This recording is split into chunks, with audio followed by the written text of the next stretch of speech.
Bem, então nós vimos que nós todos temos um sentimento de justiça, temos emoções típicas que estão associadas à manifestação, né, de quando a gente presencia algum ato justo ou injusto.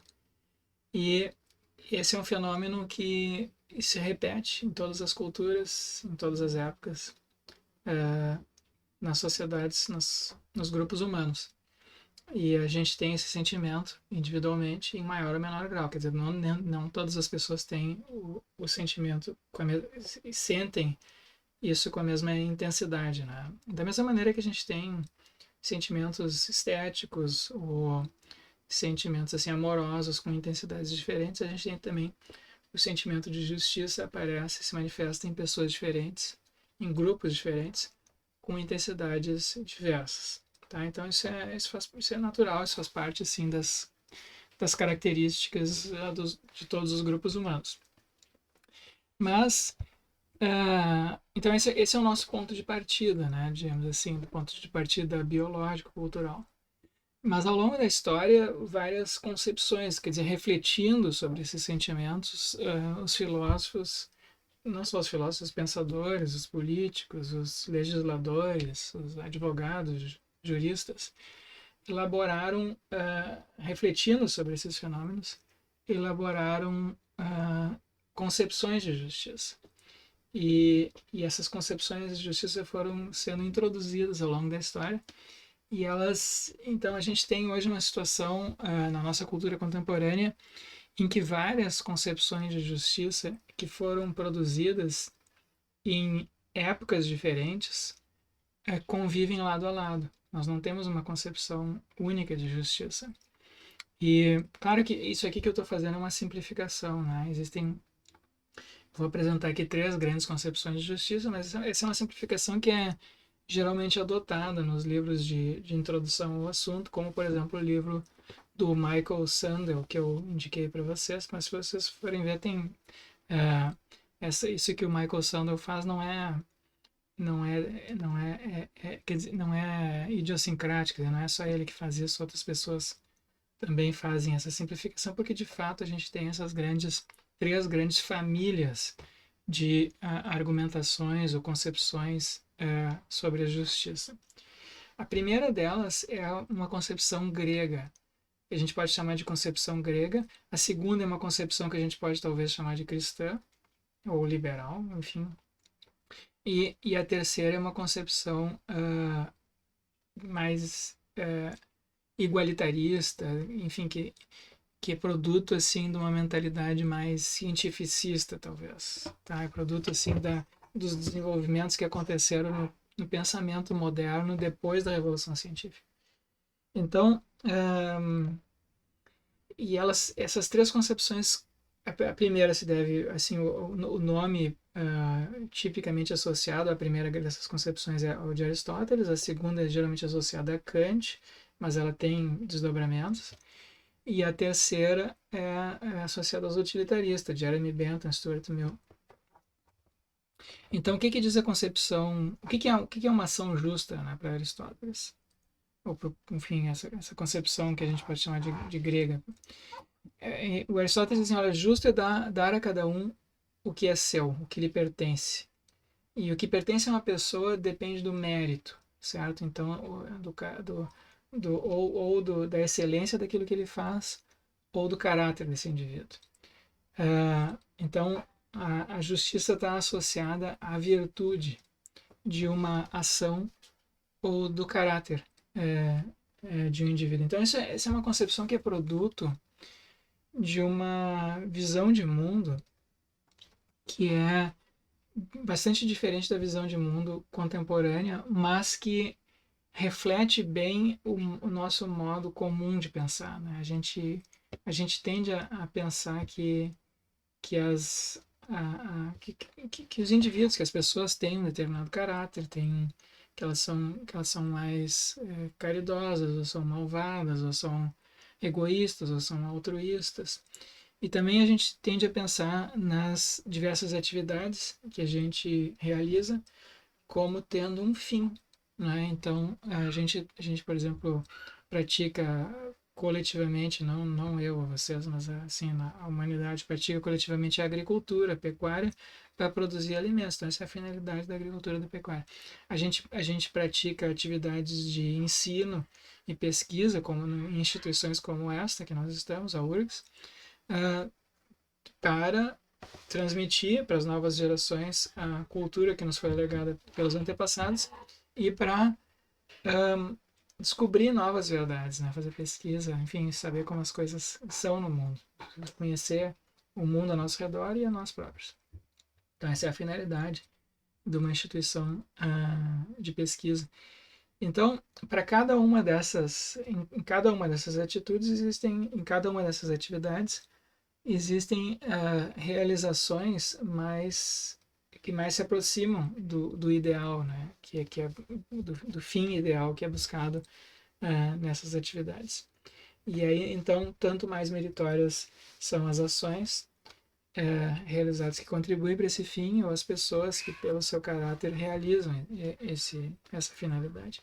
Então, essas pessoas são mais meritórias de honrarias, recompensas, elogios. Então, é justo que elas recebam isso, né? Da mesma maneira que a gente diz que é justo que o atleta que teve melhor desempenho, digamos assim, o Usain Bolt, né, ganhou 3 vezes a medalha de ouro nos 100 metros rasos, 200 metros rasos, assim.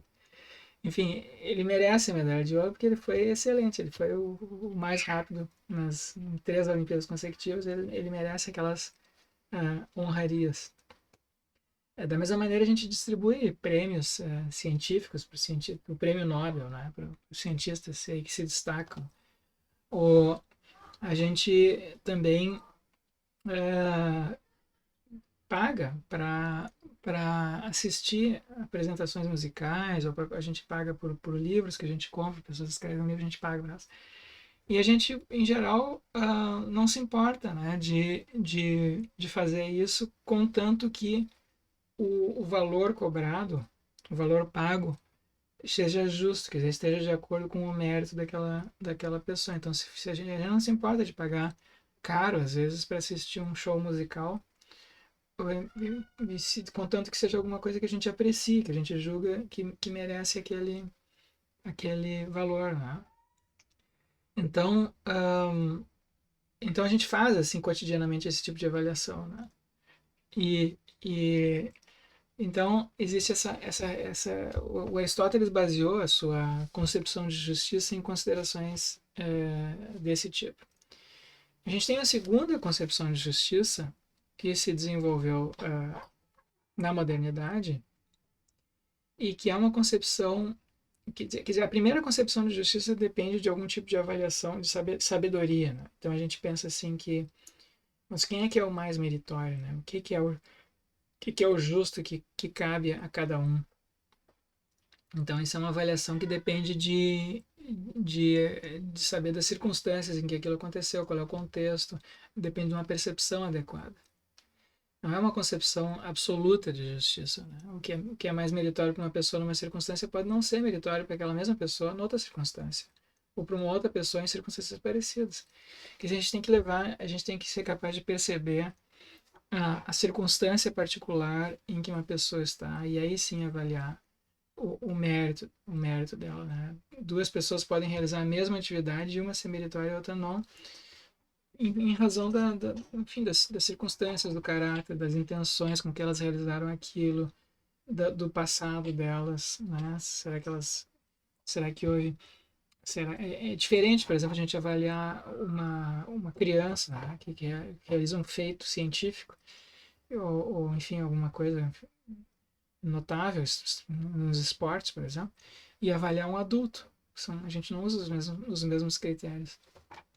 Então, o mérito daquele indivíduo depende, né, dessas outras circunstâncias. Por outro lado, a gente tem uma concepção que foi desenvolvida, que foi gestada no cristianismo e depois se desenvolveu na modernidade, que é uma concepção mais absoluta, baseada em direitos, né? Tem alguns direitos que as pessoas têm que são devidos a ela pelo mero fato dela ser um ser humano. Então, essa foi uma concepção que tipicamente foi introduzida no cristianismo e né, que, digamos assim, que concede ao indivíduo um caráter sagrado, né? Então, o mero fato de ser um independente. Então, se existe algum um respeito que é devido aos indivíduos, que é pelo mero fato deles serem pessoas, né? Então, então tem alguns direitos assim que são tipicamente consagrados nessa tradição, como o direito à vida, o direito à liberdade, o direito de expressão, o direito de praticar a religião que ele bem entendeu, não praticar nenhuma, o direito, enfim, o direito chamado direito de ir e vir, esses direitos que estão registrados no artigo 5º da nossa Constituição Federal, são chamados assim, ou a Carta dos Direitos Fundamentais da Pessoa Humana, né? A Carta da ONU de Direitos Humanos. Né? Então, são direitos que um indivíduo tem pelo mero fato dele ser humano, ser uma pessoa. Então, esses são direitos que são vistos como sendo absolutos. E na modernidade eles foram sustentados com argumentos puramente racionais. Eles podem ser sustentados com base em uma concepção teológica, né, cristã, tipicamente, mas assim, isso foi produzido no interior da tradição cristã, mas eles podem ser sustentados e foram sustentados na modernidade, em particular pelo filósofo Kant, como em termos puramente racionais. Ele elaborou uma argumentação em favor desses direitos que não recorre a nenhuma argumentação de tipo religiosa. Tá? Mas a estrutura argumentativa é parecida, né? Como é que foi? No sentido de que a gente concede a gente consegue o estatuto de um estatuto absoluto a esses direitos, né? Eles são inegociáveis, né? Então esse é um segundo tipo de concepção de justiça, uma concepção de justiça baseada no naquilo uma concepção de justiça baseada num direito sagrado à vida, à liberdade, à expressão. E tipicamente isso foi adotado pelas tradições liberal e igualitarista ou socialista depois. Né, houve esse desdobramento dessa vertente aí. Uma versão mais liberal, que tendeu a ser mais conservadora, e uma versão mais igualitária, que tendeu a ser socialista. Ambos têm essa mesma origem. E por fim, a gente tem uma terceira grande concepção de justiça que é baseada numa ética consequencialista, né? Na ética utilitarista. E a ideia de que é justo é o que promove o máximo de bem-estar para todas as pessoas envolvidas. Então é uma concepção de justiça baseada no que é num cálculo de consequências. Se a gente agir de uma determinada maneira, qual vai ser a consequência? Qual vai ser a consequência para todas as pessoas envolvidas, né? Ela vai aumentar o bem-estar, a felicidade, a utilidade daquele grupo, ou daquela ação, ou vai diminuir. Então, o justo é o que promove o máximo de bem-estar. Essa é a concepção de Jeremy Bentham, depois de John Stuart Mill. Então, de novo, a gente tem aqui aquela mesma divisão que a gente viu quando eu estava falando algumas semanas atrás, quando falamos de ética. Três grandes escolas de pensamento. Uma baseada em virtudes, a segunda baseada em direitos e deveres, em especial no direito à liberdade e no respeito às liberdades individuais, né? E por fim, uma concepção baseada em consequências.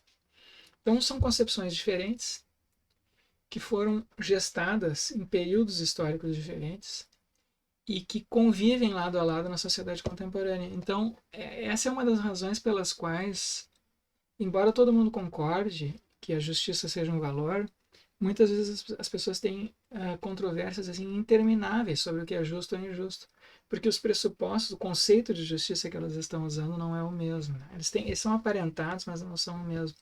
Então isso causa falhas na comunicação. Às vezes as pessoas elas estão usando a mesma palavra, que é a palavra justiça, usam a mesma palavra, mas entendem essa mesma palavra de maneiras diferentes e avaliam, portanto, as mesmas circunstâncias segundo critérios diferentes.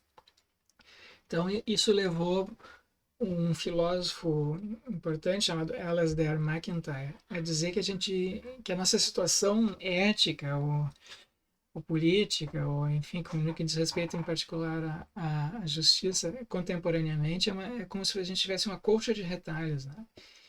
A gente tem uma colcha de retalhos, às vezes a gente usa uma ética de virtudes, uma concepção de justiça baseada em virtudes, às vezes a gente usa uma concepção de justiça baseada em deveres, direitos e deveres, e às vezes a gente usa uma concepção de justiça de tipo consequencialista.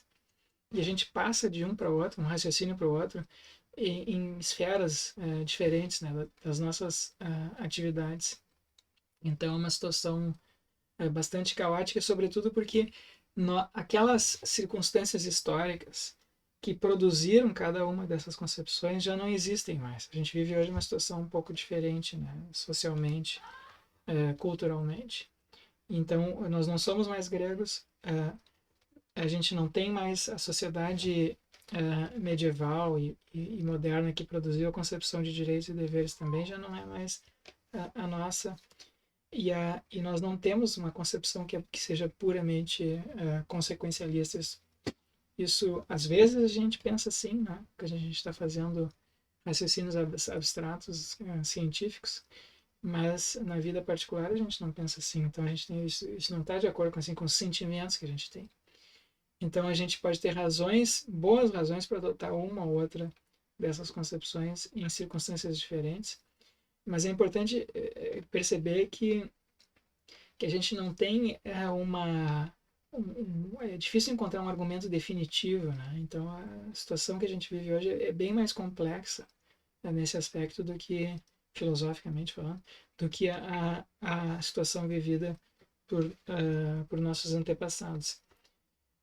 Então, de certa maneira, a gente está em busca, né, da produção de uma nova tradição, de uma nova concepção de justiça. Isso é uma tarefa que é um desafio para a próxima geração, para a geração de vocês, né? Produzir uma concepção de justiça adequada aos nossos tempos. Bom, então, como é que isso se manifesta? Se manifesta no livro do Michael Sandel, ele comenta, enfim, ele menciona vários exemplos assim concretos, né? Tem reportagens lá de jornais, fatos, né, que aconteceram na política americana, enfim, desastre. Então ele menciona, por exemplo, o caso dos preços abusivos. Então houve um, um desastre natural numa cidade, numa região da Flórida, e um ciclone, alguma coisa assim. E aí, em seguida, os comerciantes começaram a cobrar, aumentaram muito os preços, né? Então, as pessoas estavam desabrigadas, não tinham onde ficar, e aí os hotéis aumentaram muito o preço da diária. E os supermercados, postos de gasolina, todos aumentaram os preços. Mas será que é justo isso? E ele discute, né, assim, as razões que são apresentadas ali, e ele indica que as razões, então ele cita pessoas que dizem não é justo, não é justo, né, por isso, se a gente não é justo que essas pessoas lucrem demasiadamente com o sofrimento alheio. Ou por outro lado tem pessoas que dizem não, isso não é uma questão de justiça, é simplesmente uma questão de livre mercado, né? Se a gente permitir que essas pessoas aumentem os preços, então a oferta também vai tender a aumentar em seguida, porque outras pessoas vão querer vender aquele mesmo produto, o preço vai baixar e vai haver mais disponibilidade. Enfim, tem argumentos pró e contra. Né? E o que ele procura mostrar é que nessas argumentações divergentes, nessas divergências, transparece esses pressupostos assim filosóficos. Né? Mesma coisa no chamado é chamado dilema do bonde, ou do bonde desgovernado, né? Então a gente tem lá um bondinho que está num trilho, ele está desgovernado, e o trilho, e logo adiante tem 5 pessoas consertando o trilho do bondinho, e elas vão ser atropeladas, possivelmente vão morrer, mas a pessoa que está no comando do bondinho, esse que perdeu os freios, ela pode desviar e atropelar uma só pessoa. Então é justo isso. É justo que ela desvie e mate aquela pessoa que está ali sem saber de nada que está acontecendo, né? Ah, e aí ele tenta mostrar que as nossas intuições, os nossos sentimentos variam conforme o modo pelo qual isso é descrito, né? Então, uma situação diferente, por exemplo, se eu, será que eu, se para, em geral as pessoas tendem a dizer que sim, tá justificado a pessoa desviar para salvar o maior número possível de vidas, né? Mas por outro lado, tem aquele um lá que vai ser sacrificado e ele não tem nada a ver com a história, né? Ele nem estava no caminho do bonde e o sujeito desviou o bonde para pegar ele. Então é justo. Então aqui a gente tem um conflito, né, entre esse princípio de que a gente deve sempre procurar salvar o maior número possível de vidas e o outro de que vidas inocentes não podem ser sacrificadas. A gente não pode usar uma outra pessoa para um fim, né? Que a gente não pode tratar um indivíduo como um meio para os nossos fins. Isso é considerado antiético, segundo a concepção kantiana. Então, ele mostra que esse não é só um dilema filosófico, que seguidamente isso aparece em circunstâncias reais, e ele menciona 2 casos. Um é o do militares americanos que estavam no Afeganistão e aí numa missão escondida, eles estavam atrás do Talibã, e aí eles foram avistados por pastores de cabras, e esses pastores aparentemente estavam desarmados, não tinham nada a ver com a situação, e eles ficaram no dilema: será que eles deixam os caras continuar o caminho ou eles matam eles, porque eles não tinham como amarrar e deixar eles presos ali. E eles resolveram então deixar eles. Houve uma discussão ali entre os soldados, eles fizeram uma votação e ganhou o voto de deixar os pastores prosseguirem. E esse, em seguida, depois deles terem 1 hora, 2 depois deles terem liberado os pastores, os talibãs cercaram esses militares americanos, e aí acho que foram umas 17 ou 18 pessoas americanas acabaram morrendo, porque os pastores certamente informaram os talibãs onde eles estavam, né? Essa é uma situação típica dessa, parecida com essa do bonde. E outra situação que o Michael Sandel menciona é a dos sobreviventes de um naufrágio, né? Então eles vê três pessoas num bote, eles já estavam há 20 dias em alto mar, estavam morrendo de fome, e uma pessoa lá foi então sacrificada, e eles viveram alguns dias a mais antes de serem resgatados, comendo, né, o sangue e a carne daquele indivíduo. E depois eles foram julgados num tribunal na Inglaterra. Então essa é uma situação assim extrema, né? Mas é uma situação como a do bonde. Então de novo, a gente fica, a gente não é claro assim para nós que tipo de se o que eles fizeram é condenável e em que medida é condenável, né? Porque a gente poderia, segundo a concepção consequencialista, não tem nenhum problema. Quer dizer, talvez tenha, mas enfim, em princípio a gente poderia usar um raciocínio de tipo consequencialista para defender isso que eles fizeram.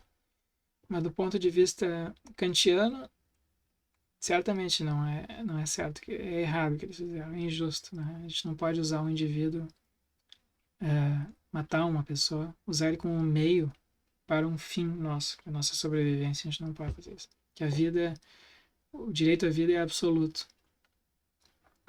Então, a gente tem intuições diferentes, né, para esses casos. E a mesma coisa, o mesmo tipo de problema aparece quando a gente está discutindo o imposto. A gente deve taxar, deve cobrar impostos de algumas pessoas, mais de umas pessoas, menos de outras. A gente deve cobrar, deve, por exemplo, distribuir a renda através, cobrar impostos mais altos dos mais ricos, mesmo que eles não tenham obtido a riqueza deles de modo ilícito, né? Então, se uma pessoa obtém a riqueza dela de maneira perfeitamente lícita, honesta,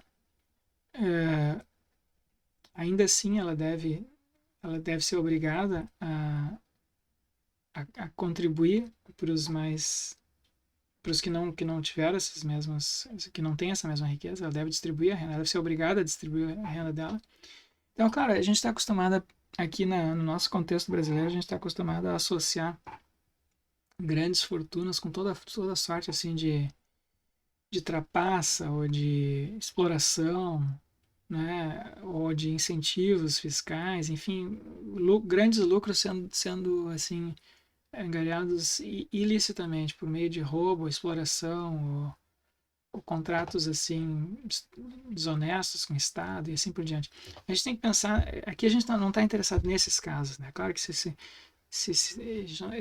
nenhum desses filósofos aqui está disposto a defender isso, mas eles estão falando de casos assim em que uma pessoa enriquece sem que esse enriquecimento seja produzido por qualquer forma de exploração ou de injustiça ou de trapaça, né? Então pensem, por exemplo, assim, num artista ou num atleta, né? Ele dá o exemplo lá do Michael Jordan, né? O jogador de basquete, mas a gente pode pensar aqui, pensem num artista famoso aí que compõe uma música e essa música, muitas pessoas então compram essa música, né, composta, ou o livro que essa pessoa escreveu, enfim, alguma coisa assim.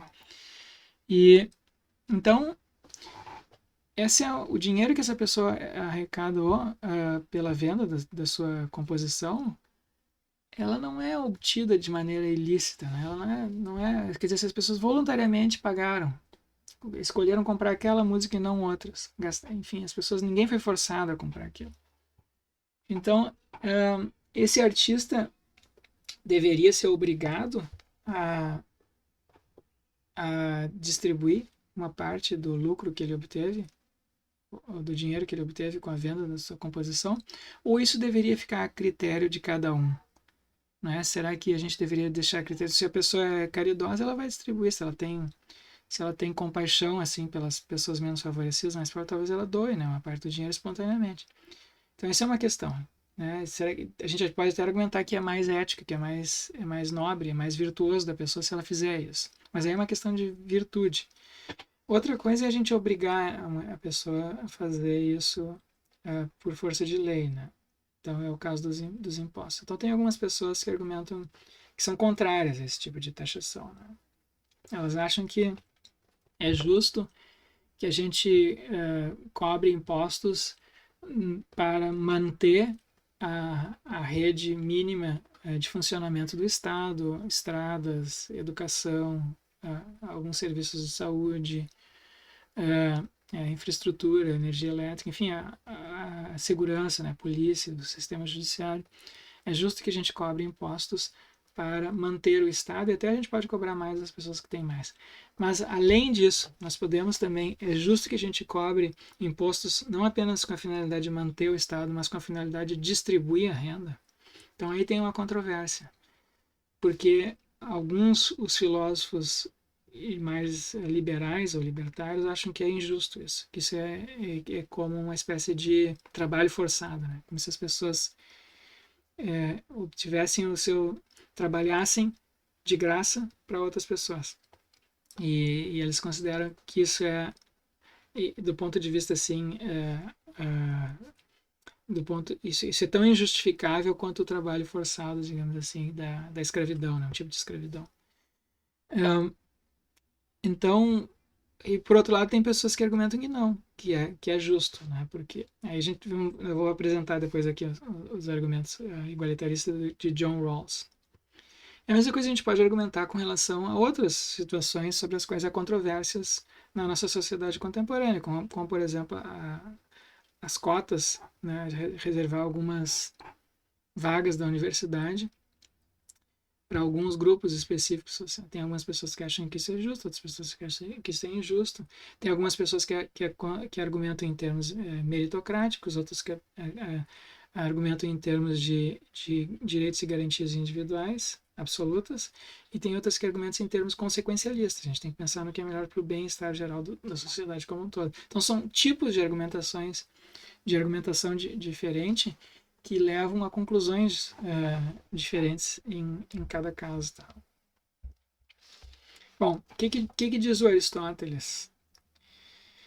O Aristóteles tem uma concepção de justiça que é chamada de teleológica, né? Porque ele diz assim, todas as coisas têm uma finalidade, tem algo que é próprio delas. Todas as ações, todas as pessoas, atividades. E então, para definir o que cada um merece, que é justo, que aquela pessoa merece, a gente tem que saber qual é o telos, ou o fim da prática em questão. Né? Isso é a primeira característica da justiça aristotélica.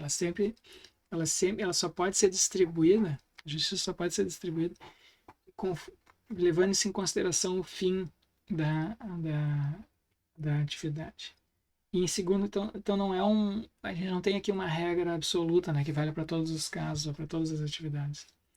E em segundo lugar, a justiça é honorífica, quer dizer, as honras e punições são distribuídas conforme a excelência ou vício de cada um relativamente ao fim ou telos da prática em questão. Então, um exemplo típico nesse caso é quem é que merece o melhor violino, a melhor flauta, né? Então, você sabe que essas orquestras sinfônicas que tem alguns violinos que custam milhões de reais.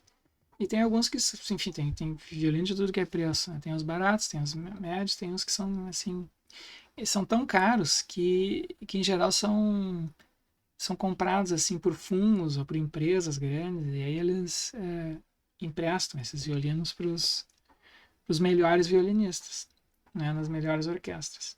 Então, quem é que merece, né, o melhor violino? Segundo Aristóteles, quem merece o melhor violino é quem é o melhor violinista. Então, isso é uma questão de justiça. Né? Para que serve o violino? Né? Para produzir música. Quem é que é a pessoa que melhor consegue tocar aquele violino? Essa é a pessoa que merece receber aquele violino. Então, essa é uma concepção tipicamente aristotélica.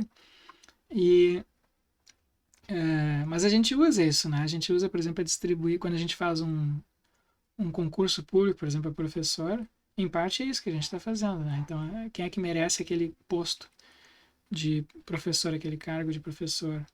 É a pessoa que melhor, que mais bem, que das que se inscreveram para aquele concurso, a pessoa que está mais capacitada, melhor pode realizar o fim daquela atividade de ensino e pesquisa. Então não é um tipo de raciocínio assim estranho, né? Para nós a gente usa isso seguidamente. A mesma coisa, por exemplo, quando a gente está distribuindo, quando eu, por exemplo, estou corrigindo as provas de vocês, tem que atribuir uma nota. Então eu tenho que levar em consideração a finalidade da atividade, quem é que está fazendo com vocês, e aí eu distribuo as notas de acordo com esse tipo de raciocínio, né? Então tem uma avaliação caso a caso ali. Então, o que é o telos, ou o fim? Não, depende de cada caso. Então, numa universidade, o fim da universidade é formar profissionais do ensino e a busca da verdade, a pesquisa. São as duas finalidades básicas das universidades, instituições como a nossa. Então, o que é justo que se faça, né, numa universidade depende disso aqui. Depende de se as pessoas dentro da universidade, estudantes, professores, funcionários, estão realizando melhor ou pior estes fins. Né? E é assim que se devem ser distribuídos, segundo Aristóteles. O que é justo é que a gente distribua os cargos e as honrarias, enfim, os salários e tudo mais dentro da universidade de acordo com esse fim aqui, de acordo com que se as pessoas realizam melhor ou pior a finalidade da universidade. que é o fim da política, né, segundo Aristóteles? É formar bons cidadãos e cultivar o bom caráter.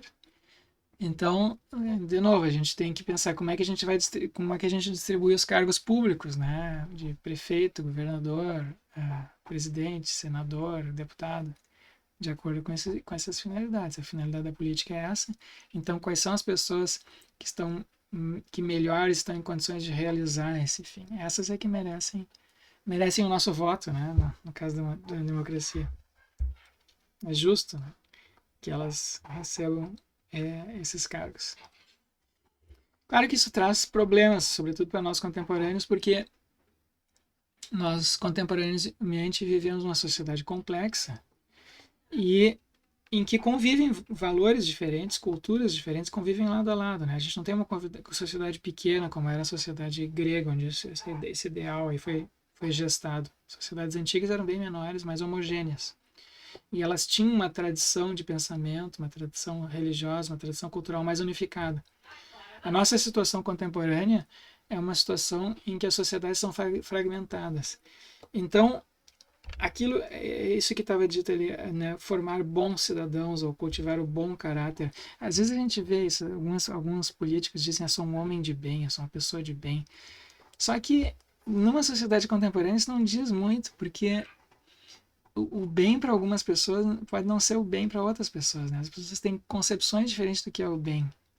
E justamente, a gente pode, para algumas pessoas o bem é maximizar o bem-estar da maior, para outras pessoas o bem é respeitar aqueles direitos absolutos, e para outras pessoas o bem é promover a virtude. Então, a gente não basta essa frase, essa concepção aristotélica, ela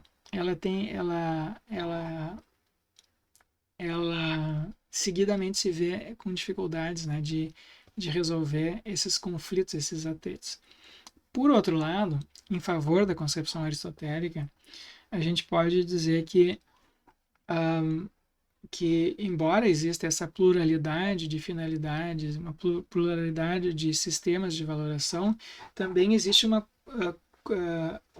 chão comum cultural, né? Um ambiente assim altamente cooperativo em que a gente vive. E mesmo os atritos que a gente tem na sociedade são atritos que acontecem num ambiente de cooperação, né? Mesmo as brigas, mesmo a situação de guerra entre dois países, por exemplo, há sempre regras que são seguidas pelos países, né? Ninguém, por exemplo, a gente tem há bastante tempo já diversos países que têm bomba atômica, mas eles nunca usaram, né? Foi usado uma vez só no final da Segunda Guerra Mundial. Depois nunca mais foi usado. Por que nunca mais foi usado? Porque enfim, porque tem regras, né, para o uso desse tipo de armamento. Então, claro que nem sempre essas regras são respeitadas, mas em geral elas são. E a mesma coisa nos atritos assim que a gente tem cotidianamente, com vizinhos, com pessoas na rua. Né? A gente não sai, a gente não, a gente sempre avalia, né, o que é qual seria a reação adequada. Uma reação desproporcional, a gente tende a achar que é injusto ou inadequada, né? Então, se eu estou dirigindo o carro e alguém se atravessa na minha frente, né? Tudo bem, assim, a pessoa fica irritada, xinga a outra, tudo bem. Agora, tu não vai pegar um revólver e sair dando tiro naquela pessoa, isso seria completamente desproporcional. Então, a gente, assim, embora haja uma pluralidade de valores e culturas, e, enfim, embora a gente viva numa sociedade complexa e, de certa maneira, fragmentada, existe também um tecido social que persiste, né? Existem essas regras de cooperação, e são coisas para as quais os biólogos e psicólogos evolucionistas que eu mencionei no vídeo anterior vêm chamando atenção, né? Existem esses universais das nossas culturas. Embora a gente tenha uma diversidade cultural muito grande, existe também traços comuns que são talvez mais importantes ainda do que essas diferenças mais básicos. Bom, então isso é uma concepção de justiça. Uma outra concepção importante nos debates contemporâneos é a concepção kantiana. Então essa é uma concepção baseada em direitos e deveres que são absolutos. E né? Tipicamente, o ambiente cultural no qual isso foi gestado foi uma espécie de herança, né, do ambiente teológico. Então, né? Então em que a gente tem, digamos assim, mandamentos divinos que são absolutos, né? Então isso tem na tradição judaica e a gente tem depois isso na tradição cristã também, certos deveres absolutos e certos mandamentos assim que são absolutos, né? E uma valorização também absoluta do indivíduo, da pessoa, da sua liberdade individual, da sua individualidade, né? E um respeito à individualidade. E o, o Kant formulou isso de uma maneira não teológica, né? Ele elaborou isso, ele apresentou argumentos assim muito assim fortes, muito impressionantes, né? Para sustentar isso, assim, eles são muito marcantes e eles são usados até hoje. Todos nós, eu acredito que todos vocês já devem ter usado os argumentos de tipo kantiano pelo menos alguma vez em discussões éticas ou políticas. E então o Kant diz assim, olha, a ética nos impõe deveres que são distintos das nossas inclinações. Inclinações psicológicas, quer dizer, sentimentos, vontades, desejos. Eu posso sentir pena de uma pessoa e por isso cuidar dela.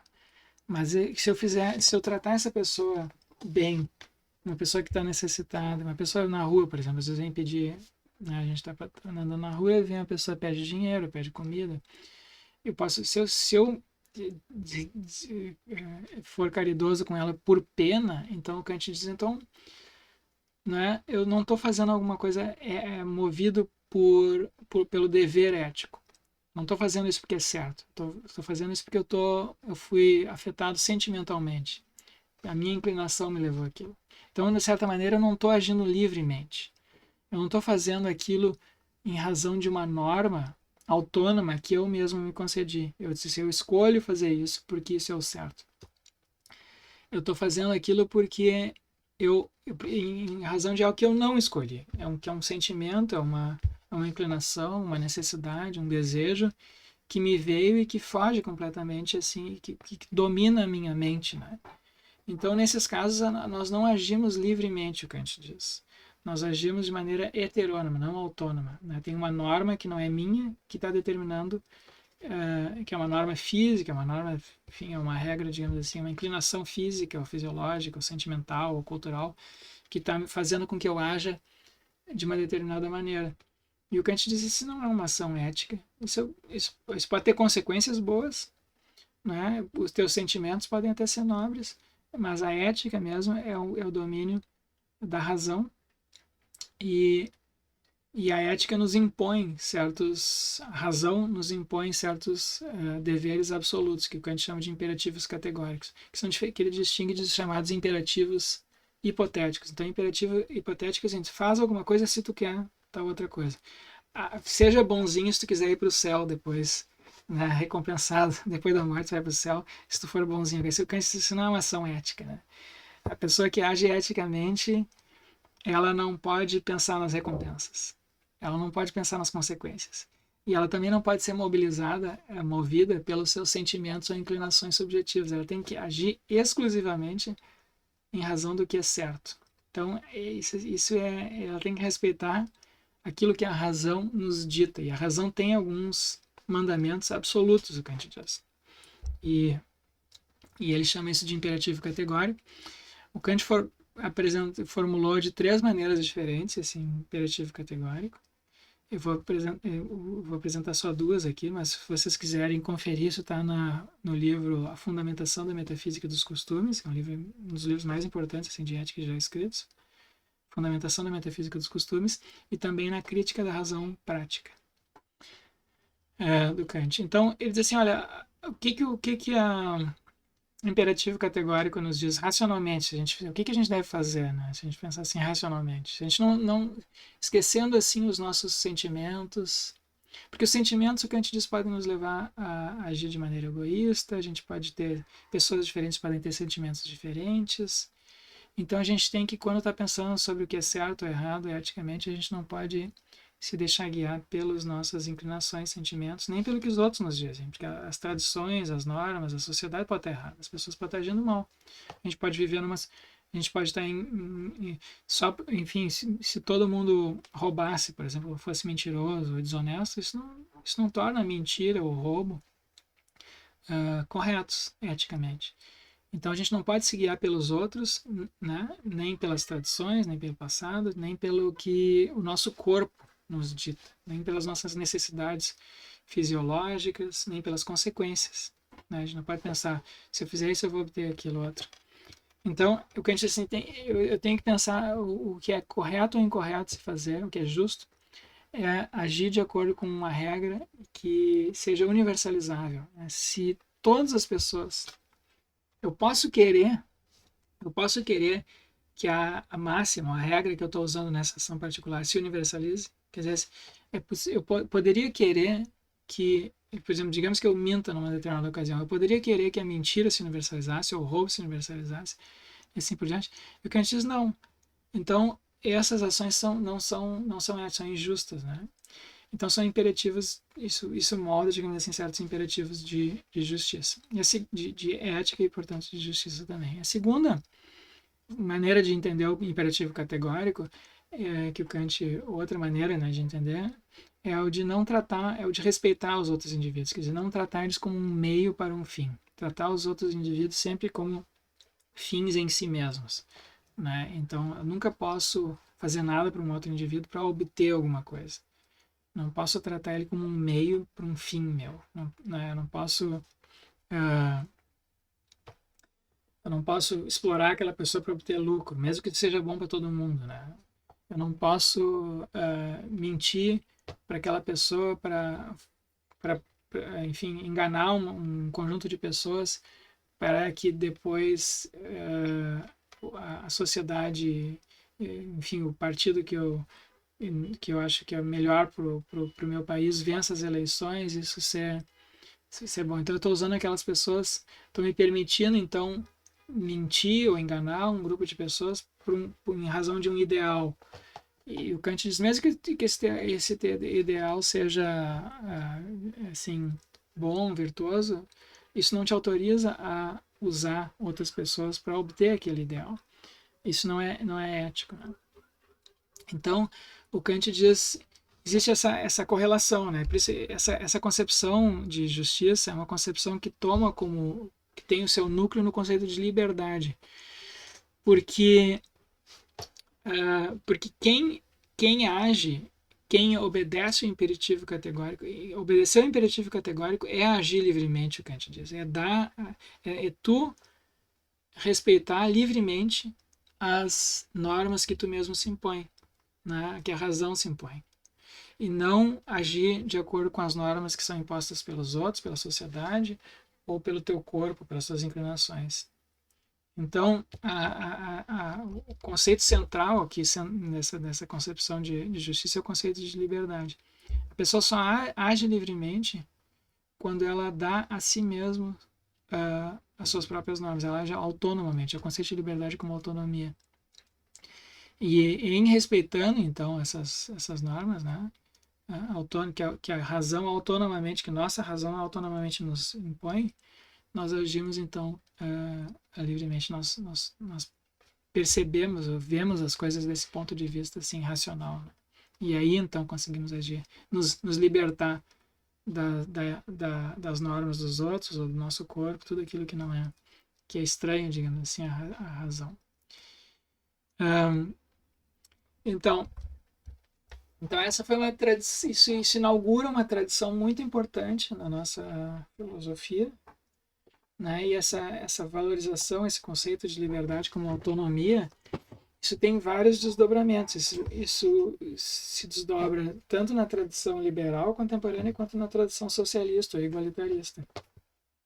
Porque a tradição liberal, digamos assim, entende essa liberdade como uma regra mais formal, né? Que a gente deve respeitar as liberdades individuais formalmente, e as tradições mais igualitaristas entendem que para as pessoas serem livres, não basta que elas sejam formalmente livres, é preciso que elas tenham as condições materiais para poderem exercer essa sua liberdade. Então, um mínimo de igualdade é necessário para o exercício autônomo das liberdades individuais.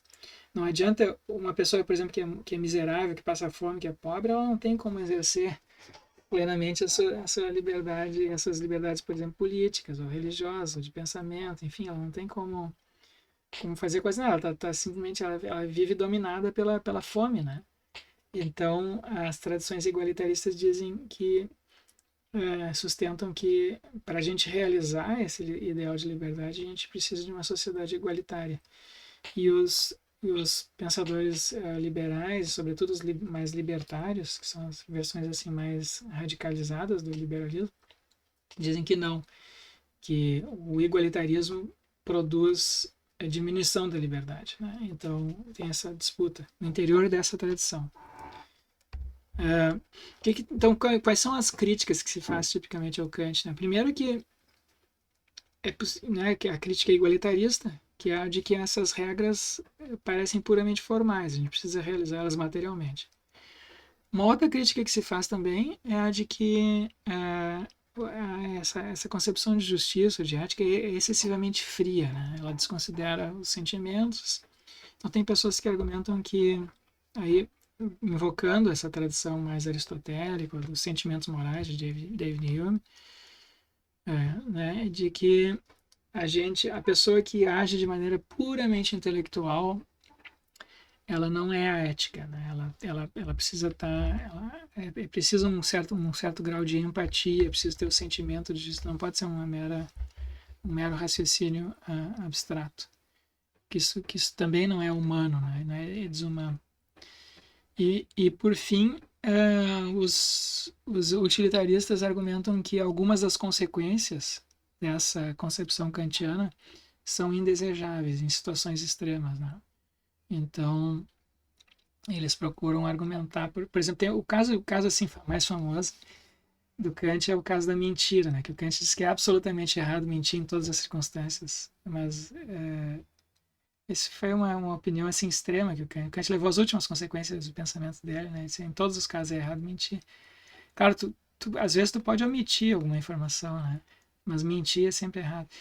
Mas a gente tem muitos casos assim que quase todo mundo considera correto mentir, né? Por exemplo, mentir se tu está protegendo um prisioneiro político num regime nazista, por exemplo, um judeu está escondido na tua casa e vem a Gestapo bater na porta e pergunta se tem alguém escondido ali, tu mente, né? Para proteger aquela pessoa.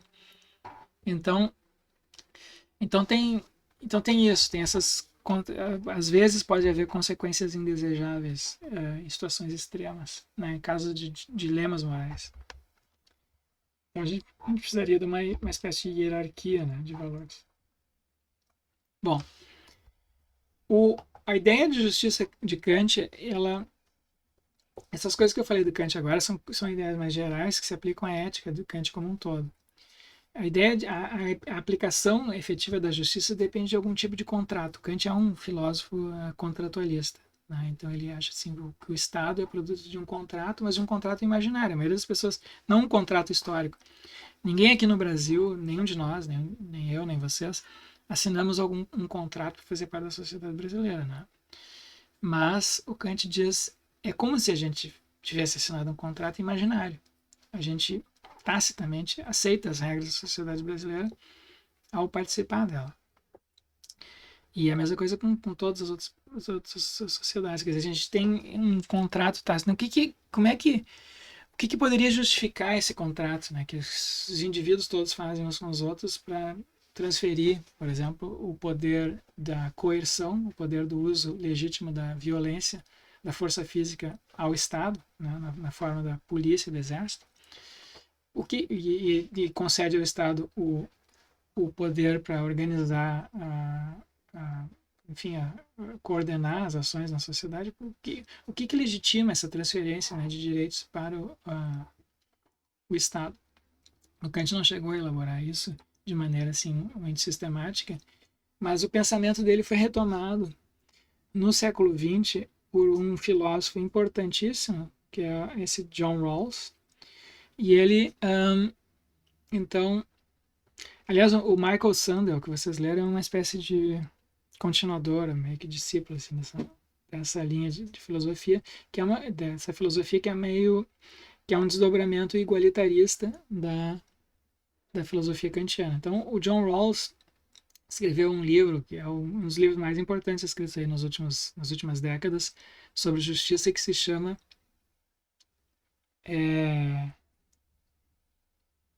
mas eu me esqueci. É o conceito de justiça, agora eu me esqueci. Uma teoria da justiça. Uma teoria da justiça. Então, o John Rawls é o seguinte, ele elaborou uma ideia, como é que funcionaria esse contrato, né? Ele diz assim, a gente tem que pensar o seguinte, se nós fôssemos elaborar uma sociedade ideal, como é que a gente gostaria que essa sociedade fosse? Então, tem várias alternativas. A gente pode pensar, eu gostaria de uma sociedade aristocrática, eu gostaria de uma sociedade democrática, eu gostaria de uma sociedade tecnocrática, eu gostaria de viver numa sociedade onde os filósofos fossem reis. Eu gostaria de viver numa sociedade onde os artistas governassem. Enfim, eu posso pensar em muitas soluções assim. Né? Aí o John Rawls disse, tudo bem, tu pode pensar o que tu quiser, mas a escolha tem de ser feita sob um véu de ignorância. Quer dizer assim, tu pode escolher a sociedade que tu quiseres, né? Tu pode construir a sociedade que tu quiseres, mas tu não pode saber em qual extrato social, qual posição social, que profissão, que lugar tu vai viver, que indivíduo tu vai ser. Então tu tem de escolher a sociedade ideal sem saber se tu vai ser homem ou mulher, branco ou preto, rico ou pobre, religioso ou ateu, brasileiro ou gaúcho ou nordestino, enfim, sei lá, tu não pode saber nada. Tu não pode saber se tu vai ser velho ou criança, sei lá, tu não pode saber nada. Tu tem que pensar numa sociedade, tu tem que fazer essa escolha sem saber que lugar, que posição tu vai ocupar nessa sociedade que tu está escolhendo. Então, claro que se tu escolhe uma sociedade escravocrata, existe a possibilidade grande, né, de tu ser um escravo nessa sociedade. Talvez aí tu não gostasse. Se tu escolhe uma sociedade em que os filósofos são reis, talvez tu não seja um filósofo nessa sociedade. E aí talvez tu não goste, né, das decisões que os filósofos vão ter para ti.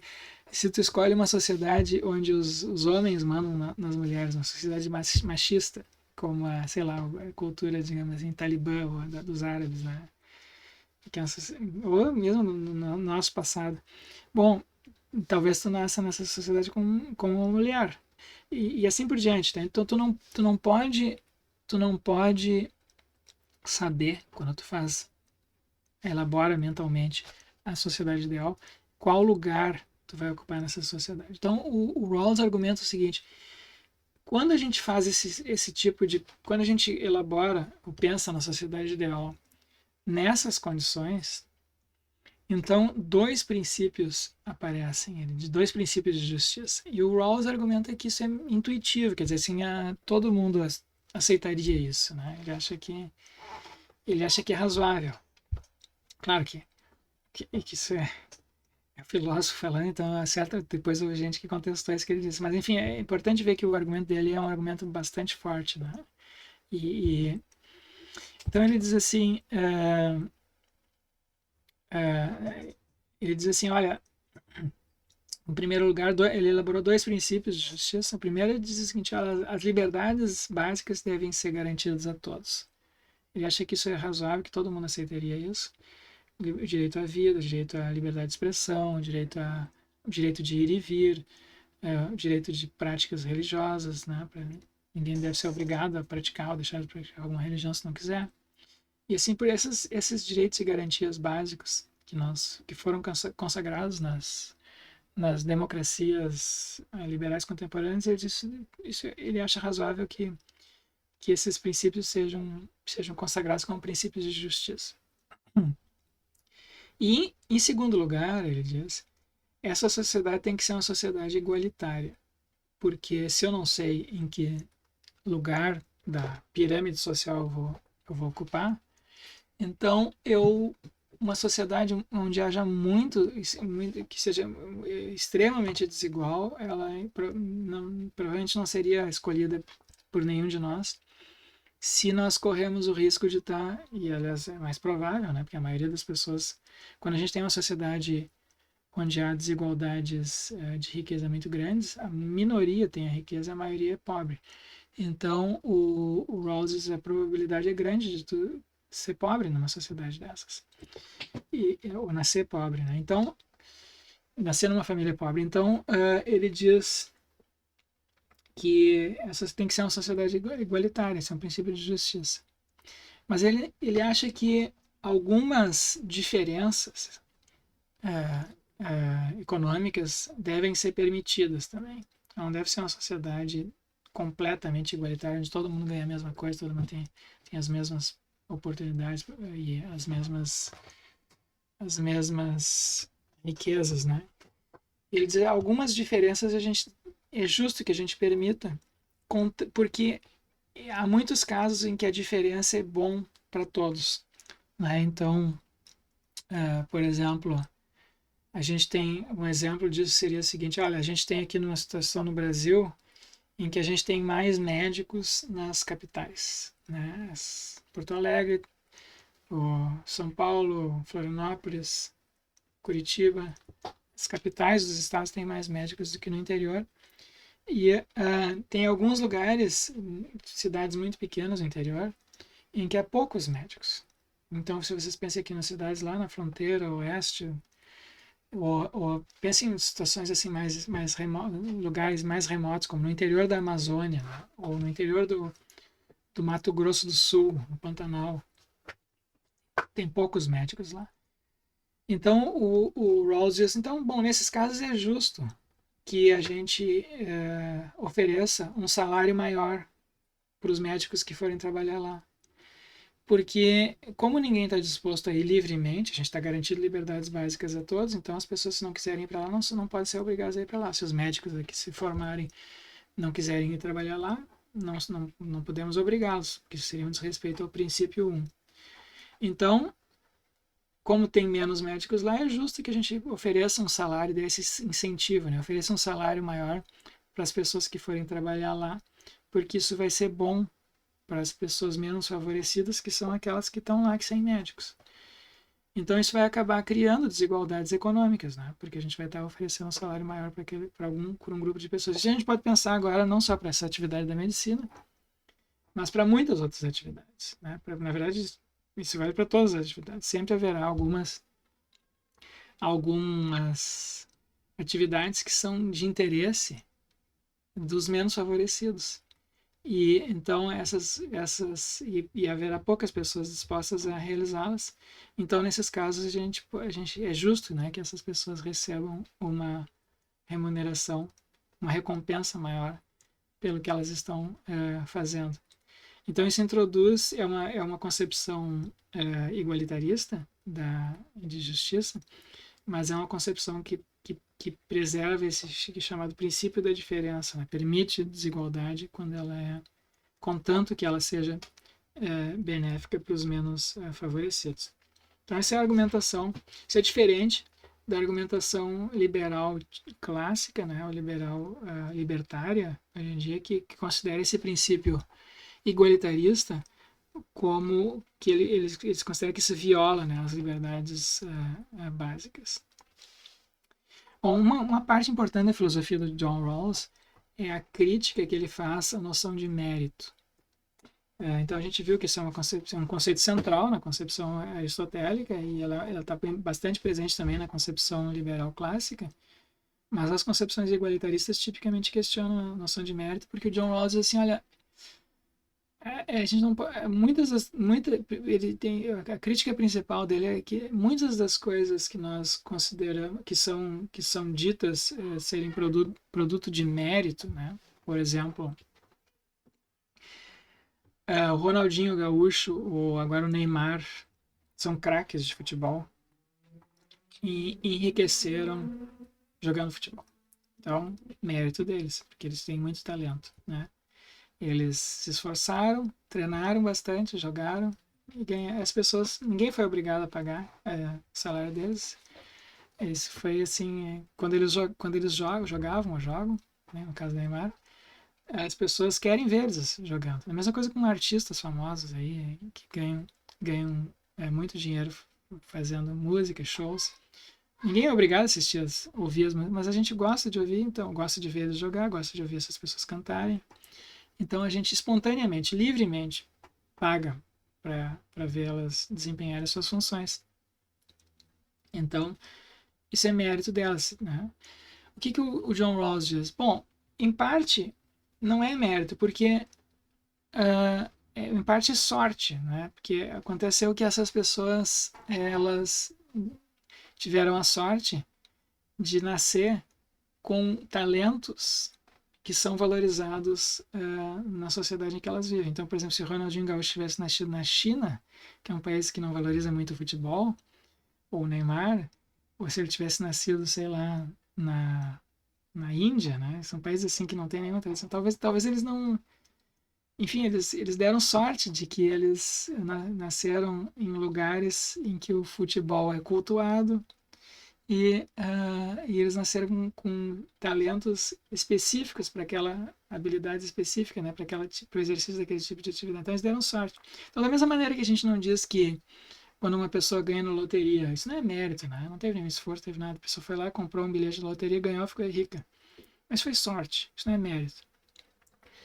E o John Rawls diz a mesma coisa com relação a esses talentos, né? As pessoas que têm talento, elas geralmente elas se beneficiam de uma grande dose de sorte. Elas nasceram numa família adequada, numa época adequada, num contexto cultural adequado, em que aquilo foi as habilidades que elas herdaram, enfim, com as quais elas nasceram, puderam se desenvolver. Então, essa é uma crítica que ele faz. Em segundo lugar, ele acha que mesmo a noção de esforço, né, a gente pode dizer, mas tem pessoas que se esforçam, né, se o Ronaldinho Gaúcho não tivesse se esforçado, treinado e tal. E o John Rawls, ele vai mais adiante, ele diz, mesmo o esforço é herdado, né, porque tem pessoas assim que, da mesma maneira, a pessoa não escolhe, ele diz assim, a pessoa não escolhe nascer com um defeito físico, nascer com síndrome de Down ou com outra coisa. E a mesma coisa, tem pessoas que nascem com um talento para autodisciplina. Então, claro que tem uma parte disso que pode ser desenvolvida e aprendida, mas tem limites, né? Tem certos talentos naturais. Então, mesmo isso é uma questão de sorte. Então, ele critica, tem várias críticas assim que ele faz essa noção de mérito que é usada como uma espécie de justificativa, né, para a introdução de diferenças. Então, claro, isso gerou muita controvérsia, porque muita gente não aceita essa argumentação dele, né? Ele acha excessiva. Bom, eu vou voltar a isso agora em seguida, mas deixa eu só dizer uma contribuição importante do John Rawls foi a chamada noção de equilíbrio reflexivo. Aliás, saiu um artigo no Estado da Arte, no jornal Estado de São Paulo, essa semana, do Denis Coitinho, que é um professor da Federal de Santa Catarina, sobre esse assunto. Depois eu vou botar na página da disciplina. Equilíbrio reflexivo, o que o John Rawls diz? Como é que a gente escolhe as normas de justiça, as normas específicas, né? O que é justo nesse caso, o que não é? Quanto de imposto deve ser, quanto de incentivo a gente deve dar para o médico que quer trabalhar lá no interior da Amazônia, né? Quanto a mais ele pode ganhar? E o que é justo? A gente pode aumentar o salário dele se ele estiver disposto a ir lá para trabalhar no interior da selva, mas quanto a mais? O Rawls diz, olha, a gente não tem um critério assim fixo para isso, a gente tem que ir ajustando as normas às práticas e as práticas às normas, né? Então, uma vez que a gente tenha fixado a gente sabe, esse aqui é o valor justo, então a gente adequa a prática, né, àquilo, a gente julga a prática que as pessoas têm de receber de acordo com aquele salário, mais alto ou mais baixo, a gente julga se isso é justo ou injusto de acordo com aquela norma. Mas a própria norma pode ser reajustada em razão da gente perceber na prática que os resultados estão sendo injustos. Então tem esse equilíbrio que a gente busca obter entre as normas, os princípios abstratos de justiça e as práticas. Tá? Então, não tem, digamos assim, uma fundamentação absoluta para as regras de justiça, mas um ajuste constante entre normas e práticas. Isso é um tipo de raciocínio filosófico que é muito influente na filosofia contemporânea, e a gente vê isso tanto na epistemologia quanto na teoria da justiça, de ética. Bom, quais são os problemas aqui que são apontados por essa teoria do John Rawls? Primeiro, isso parece criar, digamos assim, um desincentivo, né, para os mais talentosos. Né? Por que as pessoas mais talentosas, mais talentosas e que potencialmente mais podem contribuir para a sociedade, que incentivo elas teriam numa sociedade igualitária como essa? Né?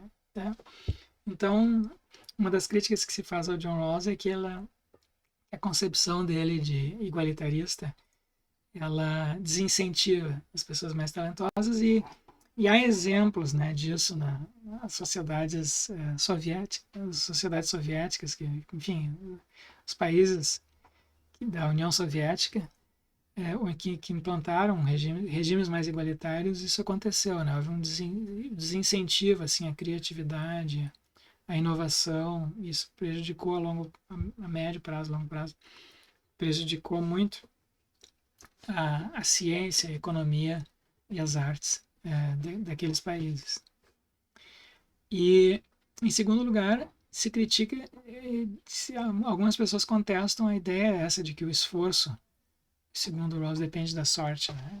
Tem gente que diz que não, isso é uma espécie de uma maneira meio desrespeitosa até de tratar o esforço das pessoas. Né? Se uma pessoa se esforçou, estudou, foi bem na prova, e tu diz, mas isso aí foi sorte, porque né, a pessoa se matou estudando na prova, tirou uma nota boa na prova, ou fez alguma outra atividade, foi muito bem. E segundo, se a gente desconsidera o esforço dessa pessoa, né, então é como se ela não tivesse mérito nenhum, foi tudo sorte. E isso é meio injusto, assim, não está de acordo assim com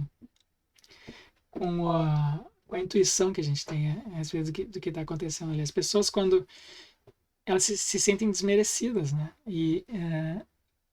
Então, então, então talvez a crítica que talvez a análise que o Rawls faça da sorte seja excessiva, né? Que ela esteja se intrometendo em assuntos que são da livre vontade dos indivíduos.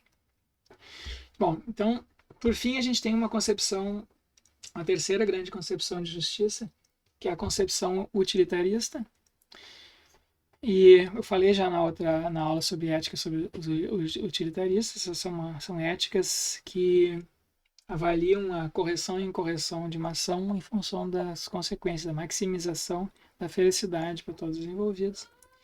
E no caso aqui de justiça, a maximização do bem-estar, né? Então, socialmente, quais são as ações que maximizam o bem-estar de todos? De todos os envolvidos. Então, tem um cálculo de consequências aqui. E de novo, a gente usa isso, né? A gente faz isso sobretudo quando está fazendo políticas estatais, né? Eu já mencionei isso para vocês. O governo, quando está distribuindo verbas no orçamento, geralmente os argumentos que são usados por deputados de todos os partidos e são argumentos de tipo consequencialistas. Qual vai ser a consequência de botar mais dinheiro na agricultura, mais dinheiro na ciência, mais dinheiro na saúde, assim por diante. Então, esse é um cálculo de consequências. E as pessoas dizem, olha, se a gente investir mais na saúde, tantas vidas vão ser salvas. Se a gente investir mais na agricultura, tantas pessoas vão ser salvas porque vão passar menos fome, vai ter mais alimentos, coisas assim, né? Então, a correção ou a incorreção, a justiça ou a injustiça é vista sob esse prisma. E, claro, os problemas são os mesmos, né, que para as concepções éticas. A concepção utilitarista tende a ter dificuldades com respeito a direitos individuais absolutos, né? Em princípio, a gente poderia justificar tratar algumas pessoas mal para o bem dos outros, né? Então a gente faz com que algumas pessoas sofram pelo bem da humanidade, né? Então, por exemplo, tem pessoas que às vezes que já usaram argumentos nesse sentido, por exemplo, a justificar a tortura, né? Tu tem um terrorista que ela montou uma bomba e aí essa bomba vai matar milhares de pessoas e aí tu vai lá e tortura essa pessoa. Então, é claro que tem gente que diz assim, a tortura não é um meio eficaz de obter informações. Então, isso é uma argumentação consequencialista ainda, né? Porque tu diz assim, não adianta torturar porque ela vai mentir e tal, vai inventar qualquer coisa. Mas tem pessoas que fazem objeções de princípio. Mesmo que a tortura funcionasse, ainda assim seria errado usar, porque tu está tratando aquela pessoa como um meio para um fim, certo? Então a gente pode contestar a tortura de várias maneiras. A gente pode contestar a tortura como sendo ineficaz, ou a gente pode contestar a tortura em sentido absoluto. É um desrespeito à vida das pessoas, né? Mesmo os criminosos têm direito à vida, a certas liberdades individuais, garantias. Ele merece um julgamento justo e tal. Então, esse é um problema, né? A gente, ou, por exemplo, tem pessoas que contestam a taxação, a distribuição de riqueza dessa maneira. Então, vamos cobrar impostos dos mais ricos e distribuir esse dinheiro para os mais pobres. Bom, nesse caso, está tratando os ricos como um meio para o fim social. Tem pessoas que contestam a política de cotas na universidade dessa maneira, né? Porque tu diz assim que tu tá favorecendo algumas pessoas e dessa maneira desfavorecendo outras. Claro que isso pode estar justificado socialmente, mas aí tu está colocando o fim social, a meta do bem-estar social geral, acima do mérito individual daquelas pessoas, né, que foram prejudicadas. Então a gente pode argumentar nos dois sentidos aí. Então, de qualquer maneira, esse é um desafio para os consequencialistas responder esse tipo de objeção. E, em segundo lugar, uma objeção que se faz é que, para calcular o bem-estar, a maximização do bem-estar para os indivíduos, a gente precisa de uma moeda comum. Para fazer o cálculo, a gente precisa pesar, né? Qual é o que é o bem-estar de uma pessoa, o que é o bem-estar de outra pessoa, o que é o bem-estar de um grupo, de outro grupo. E nem sempre a gente tem uma regra de cálculo. É difícil medir o que constitui o bem-estar para pessoas diferentes. Porque, às vezes, um mesmo evento na vida de pessoas diferentes pode ter efeitos muito diferentes, né? Uma pessoa pode se sentir muito bem assistindo uma ópera e outra pessoa pode detestar assistir a ópera. Uma pessoa pode se sentir muito bem fazendo um trabalho manual, né? Ela se sente realizada e outra se sente mal. E, enfim, a gente tem... parece que não... Parece difícil encontrar um termo comum que sirva de padrão de medida, né, para o bem-estar, para a felicidade ou para a utilidade. Então, isso é outro desafio para as concepções utilitaristas de justiça. Certo.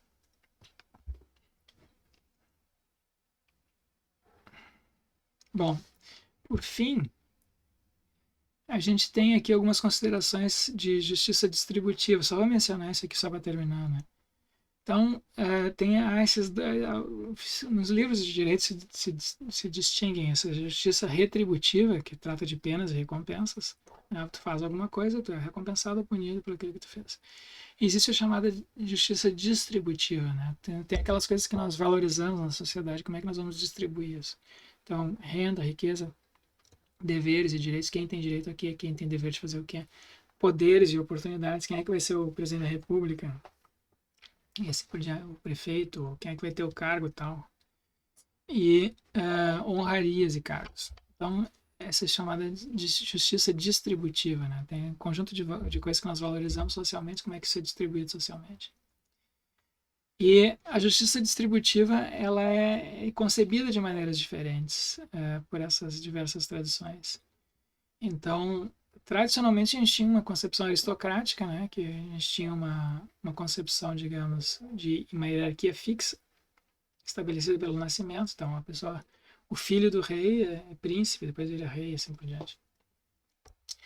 E no período feudal era assim também, né? Então, o filho do agricultor é agricultor, o filho do nobre é nobre, o filho do, do artesão é artesão, e assim por diante.